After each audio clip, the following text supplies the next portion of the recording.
One of these things is not like the others. One of these things is not the same. Yep, it's me singing the old Sesame Street song. And I'm doing some maintenance on my blending stumps, and I thought I'd turn the camera on and we could have a little chat. So let's do it.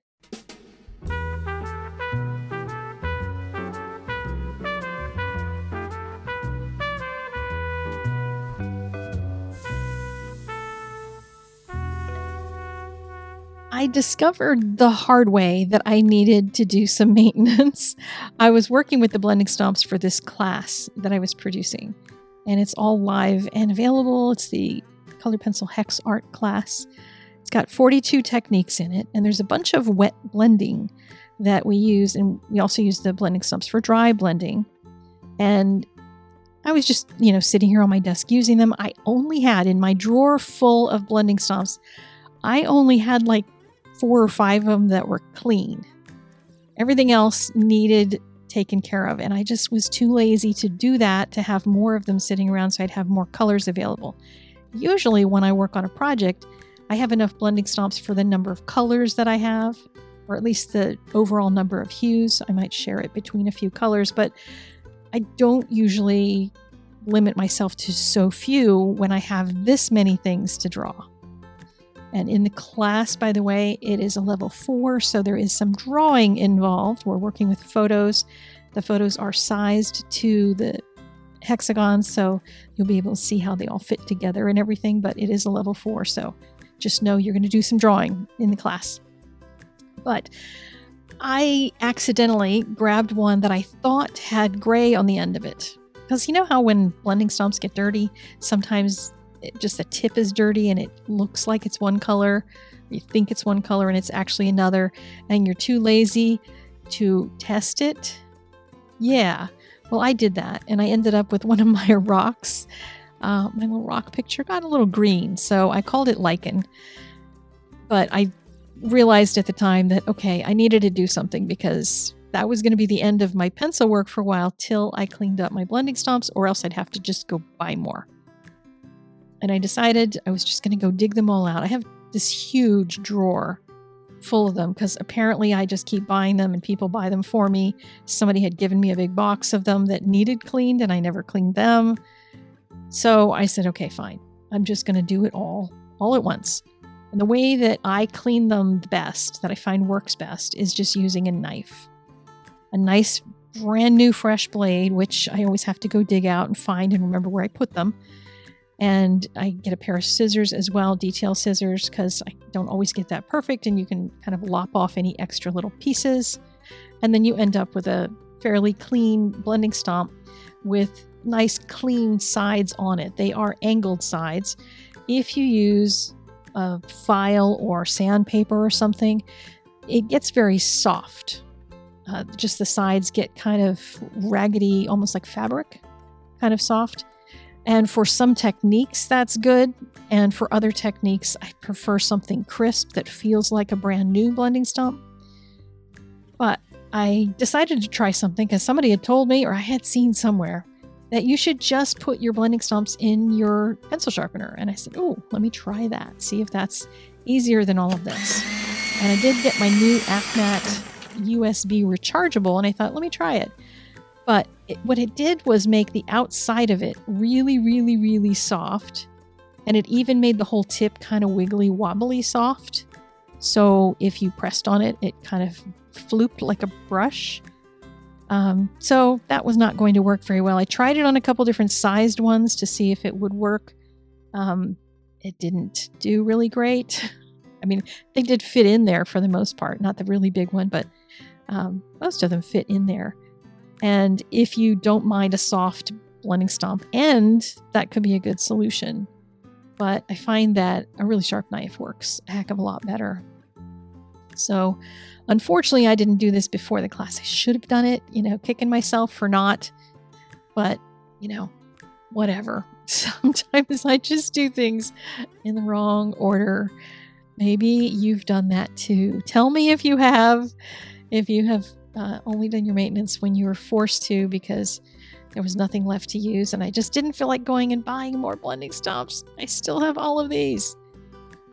And by the way, I realized recently that there are some companies that call them Stomps, S-T-O-M-P-S, and some that call them Stumps, S-T-U-M-P-S. I think both are right. Don't really know. Should probably look up and see if there's some reason why they call them that. But they're pretty much stumps of paper. They're rolled paper is what they are. But my sharp knife and my sharp scissors work really great with them. If you've not used blending stumps with your colored pencils before, they are really cool for techniques. In the class, I use them a whole lot for different techniques, both dry and wet. You can use them over dry pencil to move that pigment around, and it'll do it in a really soft fashion and kind of keep that, whatever the value is that you've got on the paper, it'll kind of keep that there, but it spreads it around enough that it starts filling in all those white gaps when you're coloring and putting the pencil across the paper. If it's got a lot of texture, the pencil will sit on the peaks and then leave all those white valleys empty. So the dry use of a blending stump can kind of push some of that color in there and remove some of that and make it look a little more even. If you use some blending solution with it, which I'll show you in a minute, then you can really break that pigment down into a liquid and do all kinds of things with it. You can use a brush to do that. You can use a blending stump to do that, whatever you want. So here was me working on the teeny tiny ones because they do come in all sizes. And I only had I think 2 of them that were clean. One of them was all black from having used it with a project that had a lot of black in it. And I just didn't get my act together to go to the drawer and clean all these off so I could use them. Should have been using those for the class instead of the big honkin' ones. But, best laid plans of mice and men and all that. I did find, as I said, that the knife doesn't always work really great with the tiny stumps. The scissors cut them nicely enough. I don't think it's worth the effort to just sit here and keep slicing and slicing and slicing. It just was much more work than it seemed worthwhile to do. But I thought, well, let me see what happens if I put it in the sharpener and see how that comes out. And it kind of ate it and made it a little funky. I could just chop that stuff off, but I might as well have just used the scissors on it in the first place and not bothered with the sharpener. So there's that. So I ended up with, look at how much, oh my goodness, all this excess stuff. I wished I had a project that I could use all this scrappy-doo for, but I didn't. So it all went into the recycle bin because it is paper. So I tossed it in there. And then I thought I'd show you, if you don't know what a blending stump can do, I'll show you how I use my Gamsol. I got this big bottle. I finally got a new bottle. I had been using another brand for a while and was very glad I could get a new one of this. And I put a cotton ball in a little jar, a little container, a little plastic one, and just kind of put some drops of the Gamsol in it. Putting a little hole in it means I won't gush and pour too much into the container because I want the cotton ball wet, but not drippy, soaky wet. And then it's got a lid. So I'm not going to spill this on anything because it's kind of oily and you don't want to make a mess with it. But you can dip the blending stump into it and then go to one of your pencil drawings and start to go over some of the color that's there. And just start to move the color around. What the solution does is melt the pigment into a liquid. And then that liquid kind of moves it. So when I was talking about the dry blending stumps, just moving the pigment on its own and filling in those gaps, when it's liquid, it fills them in even more and it enriches the color. It gets even stronger. And then once you've got all of that wetted, so the paper is kind of primed with this, then you can draw over top of that with another layer and really deepen things. And if you know me and my insane desire to have a lot of contrast in things, I am totally the person who wants to do a lot of contrast. That makes me really happy to be able to get the kind of contrast that I want.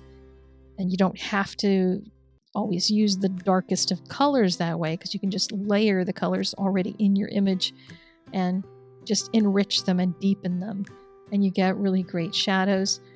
And for this one, I flipped it around to use one end with the lighter green and just colored in those areas. The other end I used with the darker, because if you drag color from one to the other, then your lights will start to get muddled because you're dragging some of the darker color into them. And on a tree like this, I want some of that dragging, but keeping the two tips separate gives me the ability to kind of, control keeping my lights light, keeping that bright green as a bright green. And then here I can just go over the pencil that's there with more color and, decide when I think I'm done. Because, with colored pencil, you could just keep going and going and going if you're me, because I'm a fusser. And yeah, so blending stumps are a good thing. They just take me a while to get to the maintenance, and I really should just keep my knife more handy, because it's the combination of the knife and finding the mat to cut it on, and then just finding a few minutes. If I just did it little by little, I would be better off, but it's easier to just throw them in the drawer and then try to use a different one next time and then wait and do maintenance on everything all at once. I don't know. That's just how I roll as an artist. I like to just get on to the next project rather than do cleanup after the previous.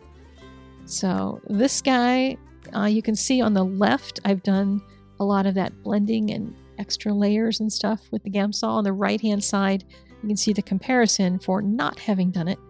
The grasses and the trees in the distance and the sky are all done with dry blending techniques of different types, and the tree is all done with wet blending. So you can see the differences that you can get in your drawing with just applying techniques to certain areas, and it'll create focal points for you. And in the class, we do some where we do dry blending first or wet blending first, or different orders for all different kinds of steps. So if that is appealing to you, I welcome you to the level 4 colored pencil hex art class. Links in the doobly-doo.